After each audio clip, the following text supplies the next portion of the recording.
Bismillahirrahmanirrahim.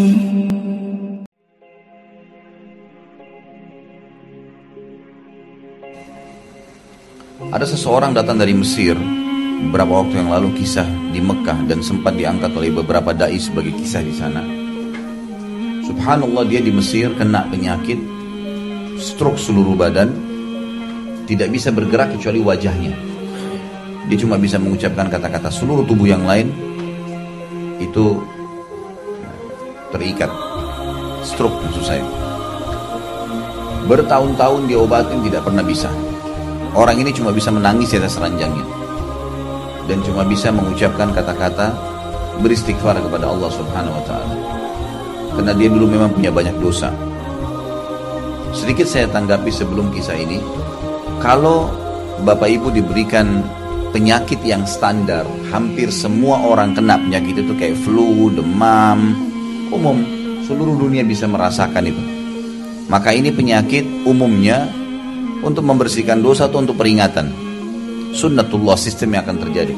Tetapi kalau seandainya penyakit itu jarang terjadi, cuma sebagian orang seperti kasus stroke, ya, orang kena kanker dan yang lainnya, ini berarti pastikan karena ada dosa yang Allah Subhanahu wa taala ingin bersihkan dari Anda.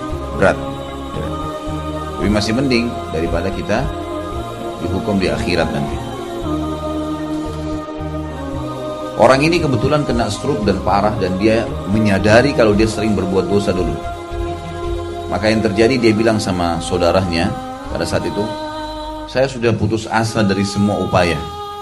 Apapun sudah saya coba kerjakan, dan saya merasa diri saya berbuat dosa. Satu-satunya yang belum saya kerjakan adalah saya ingin sekali dibawa berangkat ke Mekah.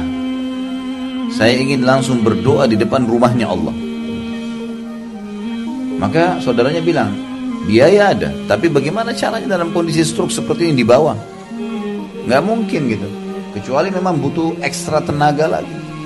Dia bilang, saya mohon itu saja, berikan kepada saya itu.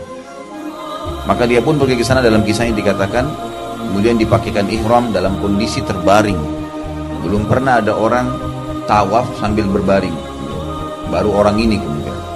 Biasanya pun kalau ada orang pakai kursi roda, ini karena nggak bisa bergerak, harus lurus badannya sambil berbaring. Lalu dia mohon kepada penjaga-penjaga masjid, disampaikan kalau orang ini betul-betul sakit parah, sudah bertahun-tahun, mohon diizinkan untuk tawaf dengan tempat tidurnya, ada roda yang biasa dibawa di rumah sakit.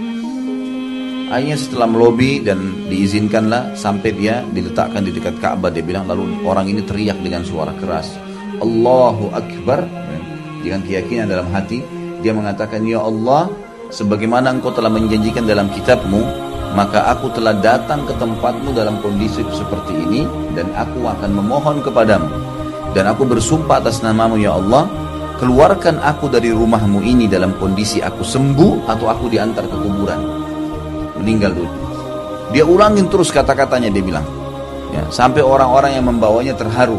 Dia sambil nangis, sambil terus dia nangis, dia mohon, ya Allah, keluarkan aku dari rumahmu ini dalam kondisi aku sembuh, atau bawakan, antarkan aku ke kuburan, matikan saja, karena sudah tidak mungkin hidup seperti ini menderita. Terus dia bersumpah atas nama Allah Subhanahu wa taala, sampai saking capeknya sampai orang ini tertidur. Dan mereka berhenti tawaf sementara. Subhanallah, dikatakan dalam kisah ini, orang ini cerita, dia mimpi, dalam mimpinya dia dengar suara, wahai fulan, bangunlah, jalan. Dia mimpi begitu. Dalam kondisi mimpi terulang terus sampai 7, 8 kali, 10 kali kalimat itu di telinganya, sampai dia sadar. Waktu dia sadar, dia bilang, saya tidak tahu kenapa tiba-tiba saya berdiri dari tempat tidur itu, turun dari situ, lalu saya tawaf. Orang ini, saudaranya lihat kejadian tersebut, orang sekalian lihat sampai menangis, dan mereka saking terharunya nggak bisa ngomong. Mereka nggak bisa ngomong. Lihat orang ini jalan tanpa maksud, tidak sadar. Artinya dia dalam kondisi seperti orang yang baru bangun tidur, tidak tahu apa yang sedang terjadi. Dia tawaf.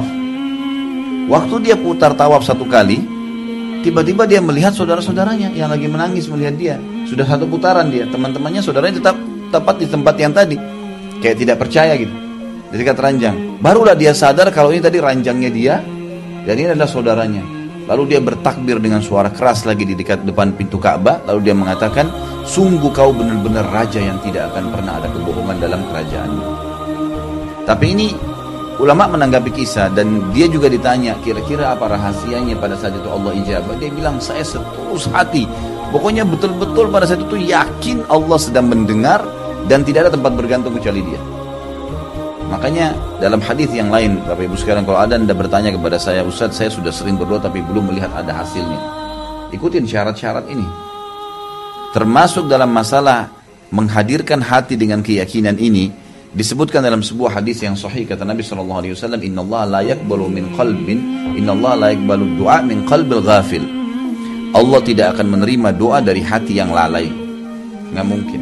Cuma sekedar rutinitas, cuma ngomong, ya. Cuma sekedar ya kebetulan, mungkin siapa tahu Allah terima. Hanya begitu saja, maka ini pastikan tidak ada ijabah. Tapi insya Allah kalau dia yakinkan dengan hatinya, betul-betul dia hadirkan pikirannya, hatinya di situ, dia sampaikan curhat benar sama Allah, maka itu adalah salah satu syarat diterimanya doa.